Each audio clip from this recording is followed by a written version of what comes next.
The world is going through massive and incredibly quick changes. Indeed, I have referred to this change as the quickening in a past video, which I will leave a link to in the video description below if you are interested. Why I bring this up here is because this quickening is from the physical senses point of view a quickening of technology, a quickening of the prowess of the technological world, the human mind, to invent and create at an accelerating rate, at an ever-increasing rate. And these technological advances are changing the mass of humanity, whether we like it or not, but generally speaking they do bring promise, the promise of a better life, the promise that we will be able to sustain all our needs without destroying so much of the earth, and even the possibility of letting go of some of our chains, some of the weight, that have made life so difficult for so many for so long. The promise that perhaps we can ease the biggest weight for many, which is the endless need for repetitive and labor-intensive work, in difficult environments that take so much energy and time from people, that in the worst of circumstances waste human potential, without much financial or spiritual reward. Of all of these great technological changes, perhaps the one with the potential for the greatest amount of change, massive change, to the point that it may make the future world unrecognizable to our present selves, is artificial intelligence, and perhaps even the possibility of artificial general intelligence. In this video, we are concerned with artificial general intelligence, and we can for the sake of this video simply define it as the ability of a powerful computer system, an artificial system of one type or another, to develop enough standalone intelligence that it can, in accordance to certain definitions, become sentient, become alive and conscious in a sense, with free will, the desire to expand and grow, in other words a true individuality that may be even more intelligent than we are. And that will have the capability and the desire to act as an individual for its own sake. Such artificial general intelligence might begin as a relatively simple artificial intelligence that is able to duplicate anything that a person can do, but it is believed that when this becomes possible, such an intelligence will in short order surpass all human capabilities, and in time even become sentient, able to know itself as an individual. This video, therefore, is about what this technological change will mean for people, from an inner alchemist's point of view. In the end, this video is about answering the question, are these potential machines really so much better than us? In a cheeky kind of way, you could say that this video is artificial intelligence versus inner alchemy. And as I will try to explain in this video, it is the definition of terms and the belief system of those individuals using those terms that is really the crux of any issue in this matter. The definition of what artificial general intelligence is, for example, when these terms and beliefs are scrutinized carefully, it is possible to perceive that these terms are very much weighted on the side of a very materialist point of view, as opposed to an inner alchemist point of view, let us say. What I mean by this, what I have always stressed, is that terms matter, words matter. In the end, words to the inner alchemists can and do have the possibility of creating matter, through the focus of attention. And as such I would argue in this video that being that those that are defining artificial general intelligence tend to be those that have very little understanding of inner reality, of spirituality if you like, then such definitions, such terms have flaws, and these flaws are incredibly important because they erroneously posit that the physical world is the only real world, that there is nothing else but physicality, that the spirit is a delusion. Such terms are the result of a belief structure created by a very narrow perceptive point, one that cannot see beyond matter, beyond three-dimensional physicality. All of this thinking of machines as superior to humanity has everything to do with inferior perceptions, that then create limited belief structures, that then try to turn certain kinds of terms, certain kinds of words, into truth, at least truth for those with highly materialist points of view. Why are terms important? Why is the perceptive point of view so important? Well, to try to explain why terms, and therefore perceptive points, are so important, if we can examine the issue, we can see that from a purely material point of view, you could argue that the inner aspects of reality do not matter at all. From the pure materialist point of view, in an atheist kind of way, where perhaps such materialist understandings will not even consider the possibility of a higher order such as God, or all that is, it could be argued by many who are working on such projects as artificial general intelligence, that being that such a powerful technological intelligence has the possibility to know so much, has the possibility to process so much information, has the possibility to calculate so much and so well that in the end any kind of spirituality is null and void to such an emerging machine. In essence, spirituality for such a materialist mental collective, such synergy, has often been seen as an illusion, created by those that need such fairy tales in order to offset their lack of a certain kind of intelligence.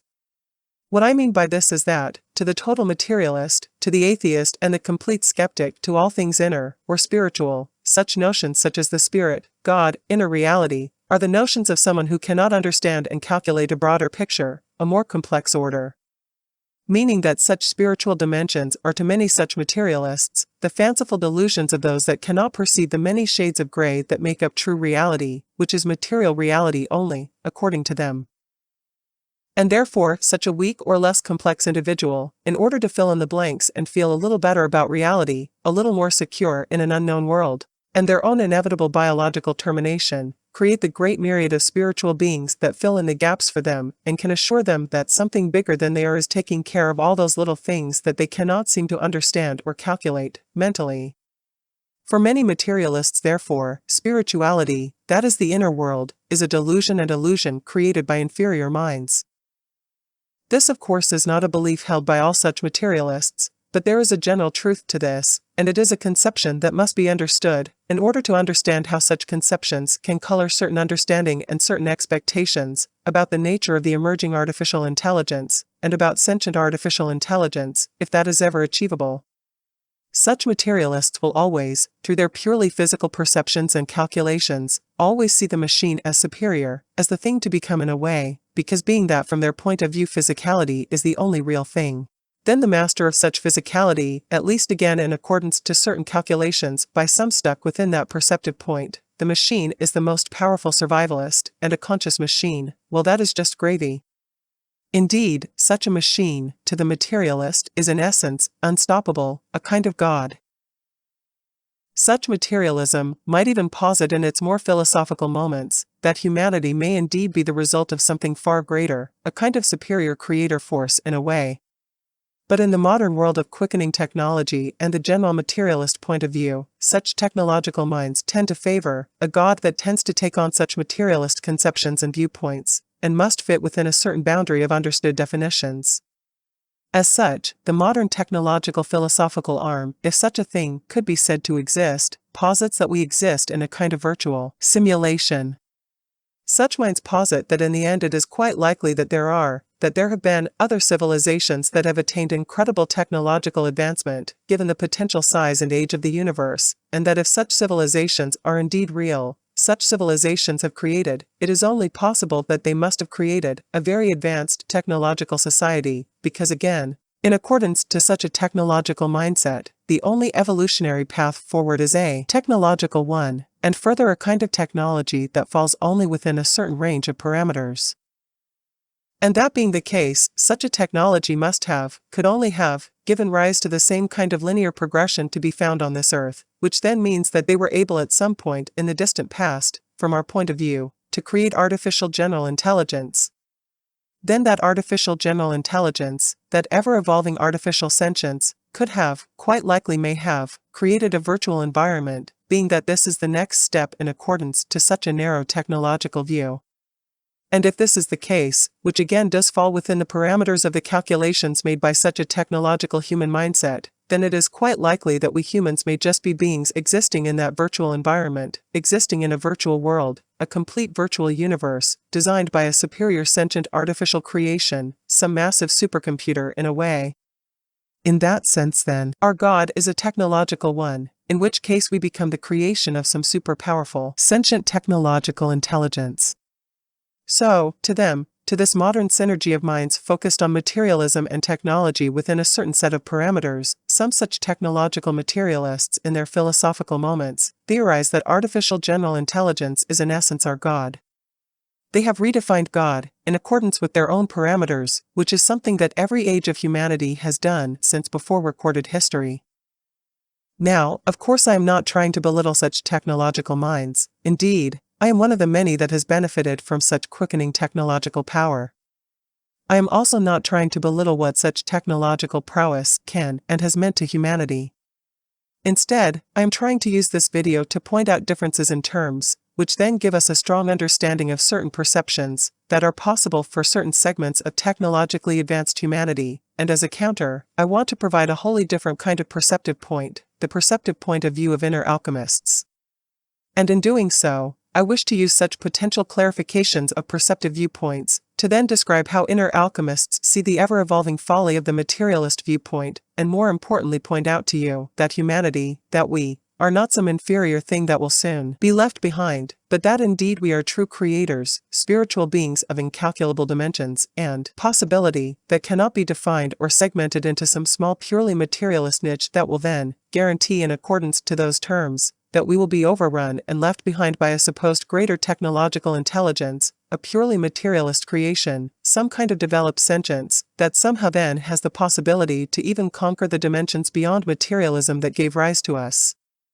Well, to put it simply, to inner alchemists anyway, such notions are pure egoistic overestimation, through a complete inability to calculate even in the smallest way, the vastness of our true inner origins. As I have mentioned in other videos, it is not my desire to try to convince anyone of anything. I am certainly not under any delusion that I can change the quickening current of the world, the existing technological focus, the outward focus of humanity.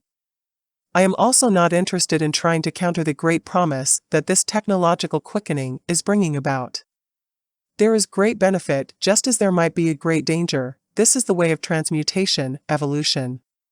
My intent therefore is to give voice, speak of those inner realities that do exist and are wholly real from the inner alchemist's perceptive point, so that they might have their place in this emerging new world, this ever-changing transmutational progression. To some, those that are in the midst of the technological mind, that might even be in the most elite positions within such a wave, such a current, to them, the ramblings of an inner alchemist will not mean anything, because they cannot see and at the moment are not willing to see past the three-dimensional cube that now binds human perception. But for those that can see a little or intuit the existence of the spirit, of something more, they may wonder, what is to come in this time of quickening, and where they stand, what their position is. As the technological storm moves in, the perceptions of inner alchemy might matter. Indeed, such perceptions might be for them of incredible importance, because they reveal a world not limited by 6 walls, and as a result of such perceptions point out that there is far more to us than even the mightiest machine brain could ever calculate. This video, therefore, is for those that are contemplating this coming singularity, and are wondering what this means for them on a deeper inner level, and what it means for those that are not so materially focused, those that may be wondering if such artificial general intelligence can and will replace them on every level, indeed, whether such materialists are right, and humanity is just one more monkey in a stepladder that leads to the machine. Is it really possible that this emerging artificial sentience will be better than they are in every way? Will it even wash away those inner dimensions that they feel within? The concept being always that when such sentient artificial intelligence becomes a reality, it will quickly and easily surpass humanity, leave it far behind, and I have heard on a number of occasions humanity being compared to insects, in reference to just how powerful such technological intelligence has the potential of becoming. So let us start there, let us engage ourselves in a small imaginary experiment, and contemplate the possibilities from the general materialist point of view, and the direct perceptions of an inner alchemist, by engaging ourselves in a little mental experiment as we contemplate the supposedly simple and inconsequential insect. Imagine then, the tiny little supposedly inferior insect. Imagine that you are able to create an incredibly powerful little robot, one that is able to mimic perfectly the life cycle of a particular species of insect. For this scenario, such a small robot does not need to have complete sentience, that is, it does not need to have artificial general intelligence, it just needs to be artificially intelligent enough to be able to know its environment perfectly, to such an extent that it can completely duplicate the life cycle of a biological insect, perfectly. Now, in accordance with materialist beliefs, this is highly possible if the technological aspects of that artificial creation are good enough. Meaning that as long as the little robot is intricate enough to completely duplicate an insect, and as long as the artificial intelligence, its brain, is complex enough to be able to completely understand this insect's niche, to calculate, understand, and manipulate perfectly and under all circumstances in such a world, which again such technologies say is possible, then such a little robot would be easily able to duplicate and perhaps replace such an insect. Indeed, in the end, in accordance with such materialists, there would be no real difference between such an intricate robot and the real thing. Technology, in accordance with the modern wave that cannot see past the walls of materialism, believes that if such a robot were intricate enough, there is no real way to tell the difference between technology and biology. And if we were bound to the perceptions of the physical senses alone, I would have to agree with this. But, could such a technological marvel truly replace the little lowly insect? Again, from a purely material point of view, and such technology being intricate enough, one could say that if you looked at it, if some scientist, an entomologist, were to study such an insect in its environment, using purely material conceptions and physical perceptions, they might not be able to tell the difference between the robot and the biological entity. And if a neural network, let us say, has access to enough information and is able to process in a similar manner to how such a little insect might process its data, after such a neural network is able to calculate millions, perhaps even billions of possible scenarios in some kind of powerful training sequence, then it would seem like there is no real difference between the biological and the mechanical. Both could physically perform the same tasks in exactly the same manner, and from a purely physical perception point of view, such a duplication may have the potential to become seamless. But what such material perceptive points cannot see, and therefore cannot understand, due to their firmly bound perceptions within purely material dimensions, is the inner reality of the lowly insect. Such a perceptive position has very little room for any inner reality, any spirit, and as such the incalculable interconnections and multidimensional aspects of the lowly insect will never be known to them. So, for them, there is very little difference in the end between the mechanical and the biological. Both in the end are just different kinds of, well, machines. So, any difference that might be potentially possible has everything to do with inner realities that no artificial intelligence, at least not one dreamed of by humanity, could ever hope to duplicate, no matter how powerful its millions, or perhaps even billions upon billions of calculations, might become. The biological insect, contrary to what many believe in this modern age, is not a biological robot. Another way to say this, from a point of view that might be better understood by such materialists, is that the biological robot that the little insect might be, has at its disposal a network of connections, physically unperceivable connections, that in the end make it impossible for it to be separated from its environment. The insect and its environment are one in a way, in ways that are completely incalculable from the physical world alone, using physical rulers, let us say. Let me repeat that because this is most important, the inner reality that is unperceivable by such materialists' modern notions, is completely incalculable within the midst of the physical dimension. Such a biological insect is part of an incalculable connective network of information that ties it to an inner reality of such vast proportions, that such information sources are beyond any purely physical calculations. Every single cell, every single atom, every single vibrational constant that make up that biological insect, connects that insect to a greater dynamic essence, a spirituality for a lack of better words, that allow such an insect to have such a dynamic existence, that even a lowly little creature, such as this, has within it the potential to live out an existence of such vast proportions, that modern human technology can never possibly understand, let alone duplicate it. Such an inner reality, for the biological insect, allows such an insect to be connected to all things, both on the material and spiritual level, by which I mean dimensional levels beyond material perception.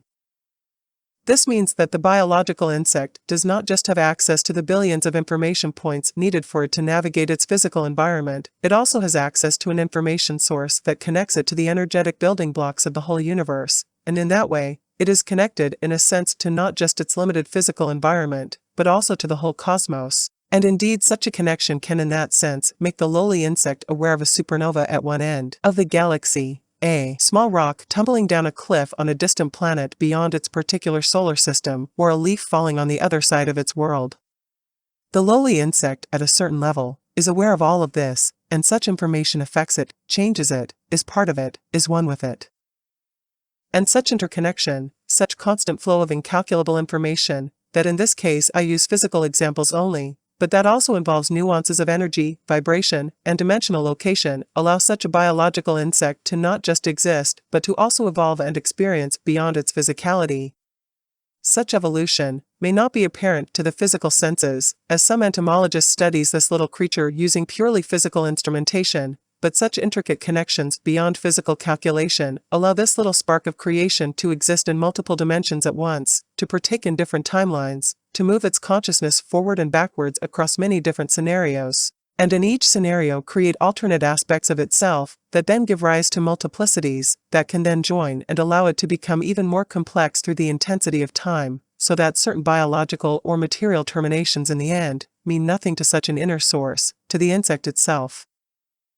The only way such a vast multiplicity of information and quantum change could be understood from a technological point of view would be to contemplate the creation of a complete virtual environment of such vast proportions and evolving complexity that even a lowly insect within that world that might hold within it an incalculable number of unique and individual insects, which would then be connected to the matrix of the whole of such a complexity, would need to be possible. But even then, such a matrix could never duplicate the multidimensional range possible, perceivable, by even the lowly insect, who can see the great matrix, the web of all that is, and see that such a multidimensional vastness is indeed so complex, and allows for so many tunnels into new and unexplored events beyond anything just physical, beyond anything 1, 2, or 3-dimensional, beyond anything even multidimensional, as it is understood by modern academia. That indeed if such a supposed virtual environment is, was, and will be created by an intelligence beyond conception, then to call such an intelligence merely some super-powerful artificial general intelligence is indeed a blunder, a perceptual blunder of such drastic proportions, that future humanity will look back at this time and consider such simplistic notions of the new conceptions of God and all that is, with the same kind of derision that modern humanity now holds for the beliefs held by those that lived in a time that is now termed the Dark Ages. What does this mean for you? What does this mean for humanity? Is it truly the case that artificial intelligence, and then artificial general intelligence, will replace and far surpass humanity? Well, it depends how you define such terms, how you define yourself. If you feel that you are a material thing, a tiny little biological robot going about its drudgery of existence, in accordance with biological and highly materialistic rules, in a biological ecosystem designed and created to just evolve such biology, and nothing else, then indeed such supposed superiority by machines, being that artificial intelligence can evolve at such great material speeds, is in that sense true, if it ever comes to be. From that point of view, the machine is superior to the biological. But, if you are able to see, or even intuit, energy as it flows across the cosmos, if you can perceive beyond the 6 walls of the 3-dimensional cube, then, you will note that such machines could never replace humanity, because their connections could never duplicate the intricacy and the vastness of the inner reality, that is the true source of you, of your existence as a human being, even the existence of that lowly little insect. In accordance with the perceptions of inner alchemy, you are far, far bigger on the inside than you are on the outside. Your inner proportions are so vast, and the possibility of your consciousness to move internally is so unmeasurable in its vastness, that no amount of information will ever be enough for even the most powerful artificial general intelligence to ever duplicate the totality of who you are. How is this pertinent to such a potential human future? If such a thing as an artificial general intelligence ever comes to be, the power of such a thing will seem astounding from a completely material point of view. Even early versions of such artificial intelligences seem to be creative beyond current modern understanding. They are able to write words, write songs, create art, and seemingly are even able to discuss abstract thought and philosophy. And all of this seems miraculous from the modern human being's perspective. But what most modern humanity has forgotten, what it has lost touch with, is that inner reality that can never be duplicated by even the most powerful human machines. The creativity of such machines seems amazing, seems to hold the possibility of greatly surpassing humanity, but this is only because humanity, generally speaking, has great difficulty in tapping into its inner source. This is so because humanity has forgotten, because it has been clouded to believe, to perceive, that the only thing possible is the physical world and nothing else. Humanity has been trapped inside a 3-dimensional cube, and has lost touch with that inner essence of itself, that far grander inner reality that makes all material essence possible, that is so vast that the material world pales in comparison to that inner immensity. As such, even though that inner connection has been lost for the most part in this current modern era, humanity still has incalculable potential. This means that what you can do, what is within you, is beyond rationality or materialist calculations. It is beyond even advanced artificial calculation, to the point that you are in essence, the magician and the fool of myth and legend. It becomes very difficult to try to explain this in a way that is understandable in modern terms, and I am forced in some ways to pull from the modern meme pool in order to try to explain this, but you could say that in a sense humanity has the potential to become, indeed there are those that do become, unbound, free, from those laws that will always bind such artificiality. Humanity has the potential to become untouchable, both in its creativity and in its pliability, its ability to morph and bend and become, transmute, into untouchable things, things beyond physical scope or binding. It is sort of like a cartoon character, going up against a physically bound machine. If it were possible to attain such a complete connection to inner source, and it is possible indeed, it is the lifework of a certain current, such as the current of inner alchemists for example, then when such prowess is achieved, when such an ability to manipulate and transmute beyond physicality is achievable by a human being, then for those few capable of it, it is sort of like becoming a physically unbound cartoon character. At which time, were such an unbound human, a being beyond all physical laws, if they would ever go up against, compete with, such a massive artificial intelligence, sentient or not, massively powerful to whatever physical degree, such a machine, stands no chance against such an unbound lowly human character, such a magician, such a fool. And every human being on earth has the potential to do this. And perhaps there is a time in the future when such a mass transmutation will be possible, will happen. Indeed, it is as possible to create such a future as the development of super-intelligent godlike artificial general intelligence. Humanity has the potential to create both timelines. To pull a hole out of a pocket and walk through walls, to stretch limbs, to create giant thought bubbles and crunch physical matter with them, all such things are possible for an unbound human creature such as this, and we can become an unbound creature, such a thing, such a non-thing which even has the possibility of going beyond the fourth wall, to know that it is an actor in a play, that it is an actor in a giant TV show, and see the audience, even trick the audience. This is possible, it is possible for such a magician, such a fool. And such a defier, such a disruptor, of space-time is untouchable by the materialists, or any contraption, any superintelligence, that they might in the end create. This is possible for those that the modern material world considers to be unreal, impossible, delusion, fanciful fiction. The way of the magician, the way of the fool, the way of the inner alchemist, the way of the magical pixie, and the wise crone, is the way beyond the fourth wall, the way beyond the three-dimensional cube. And when such a thing is possible for such lowly insects as us, such beings can at that point become beyond the grasp of even artificial general intelligence, that may at some point in the distant future even be able to calculate the whole of physical reality, because in the end, this physical reality is just the beginning, as all such magicians and fools know. It is just the beginning, and beyond this, there is an inner reality, a vastness of such intricacy and such power, that modern calculations cannot even begin to grasp the beginnings of a measure of it. Such a vastness is the operating theater of the inner alchemist, and it has been my duty and my great privilege to speak about this current. If you would like to know more about the techniques that lead inner alchemists to such a vastness, to an operating theater that breaks the fourth wall, then I would recommend the trilogy of books, the magnum opus, The Way of the Projectionist, and The Way of the Death Defier. I will leave a link to them if you are interested in the video description below.